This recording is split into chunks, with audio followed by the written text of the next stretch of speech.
I really hate this phrase, the idea that Biden and Harris are the adults and they're back in charge of the children, which supposedly is the rest of America.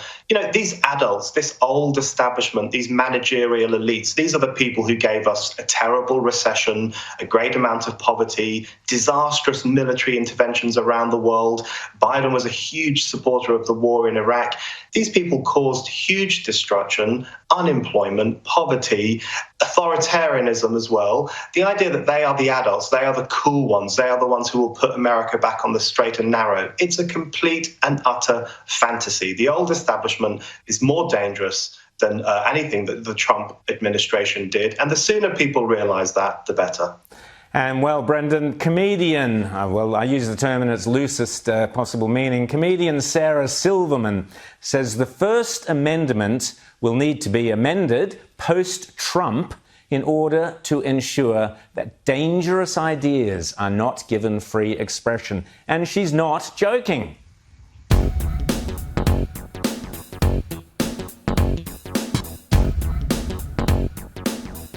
I'm not going to lie. I'm glad there are consequences. I got a little schadenfreude from the no-fly list videos yesterday coming out. I'm happy that domestic terrorists are being treated like domestic terrorists. That makes me hopeful. These are all sorts of people that have one thing in common. Aside from blatant racism, which, can you say aside from blatant racism? Aside from racism, and by the way, not all of them are racist, which is irrelevant because most of them are, and the rest go along with it. So what's the difference? So why go along? Who are these extra people, the people that go along with it? In my opinion, you got to remember that hate groups, MAGA, QAnon heads, these people form friendships and a feeling of belonging and camaraderie that I think they've never experienced before. It's a sacred feeling, and it becomes far more important, far more precious, far more sacred than facts. Because it feels like love. Even if they get that pang in their gut that this maybe is no good, that maybe what they're involved in is based on a big lie, on lies. They don't want to lose that sense of belonging to something. Not to mention the very realistic fear of repercussions. This is disseminated down from a leader whose power comes from people knowing that he is vindictive, Their daddy taught them that. But I think that a feeling of belonging overrides everything to them. It's human, I think. People find belonging anywhere. They find it in hate groups, just like they find it in the drama club. Just like they find it at Comic-Con or the progressive movement or social justice on the left. These people now have friends and a community, and they fight the man, and it feels like justice. It just so happens that it's based on lies. Again, the liars to me are different than the lied to. There has to be justice. There has to be consequences for, the criminals and the liars and the leaders, especially the leaders.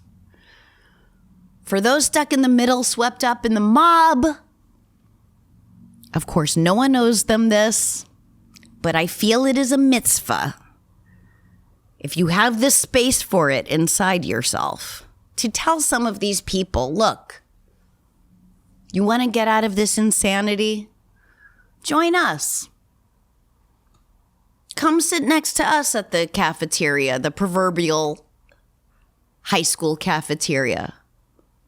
Join us. You have a place with us.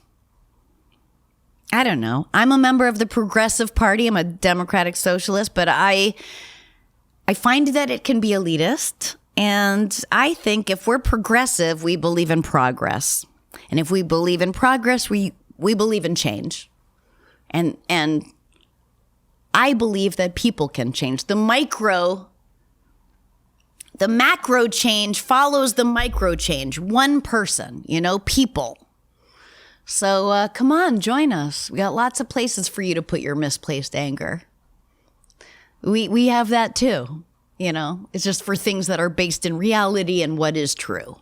I mean, what they're doing now, storming the Capitol, planning more violence. I saw something, screen grabbed from Parler, that they're planning something on the 17th. And Trump, planning something right along with them on the 20th. I'm not downplaying the danger of them at all. This is real fucking danger. But make no mistake, it's cosplay. These are like Civil War reenactors. Rory said it perfectly. It's LARPing. That's live action role playing. They're LARPing. I'm not minimizing it. I'm just saying this is crazy because it comes from that excitement, that kind of joy. LARPing. They're role playing. Aren't we all to a degree? But it is real. It's just, it's stupid. It's real, but it's stupid.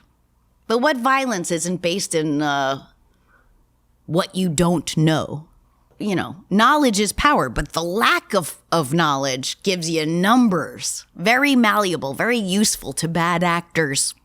A lot of this conspiracy stuff and stuff to ignite fear and rage came right to these people's feeds, right to their phones, placed in their social media stream for a reason, indoctrinated them right to their phones.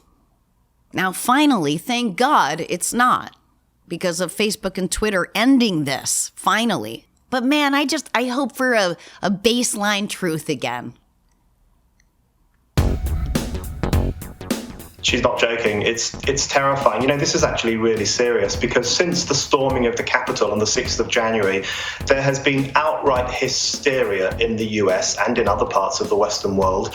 And in moments of hysteria, very stupid authoritarian things can be done. We've had Sarah Silverman saying, let's rethink the First Amendment. We've had Alexandria Ocasio-Cortez saying that the government in America may need to rein in the media, which completely goes against the First Amendment. There is this idea that America is swarming with domestic terrorists and horrible Trump supporters and evil libertarians, and we need legislation to rein them in. This is the McCarthyite moment that we're living in post-Trump, where the liberal elites want to exact their revenge on society, and I think it could lead to a really worrying moment of illiberalism in American history.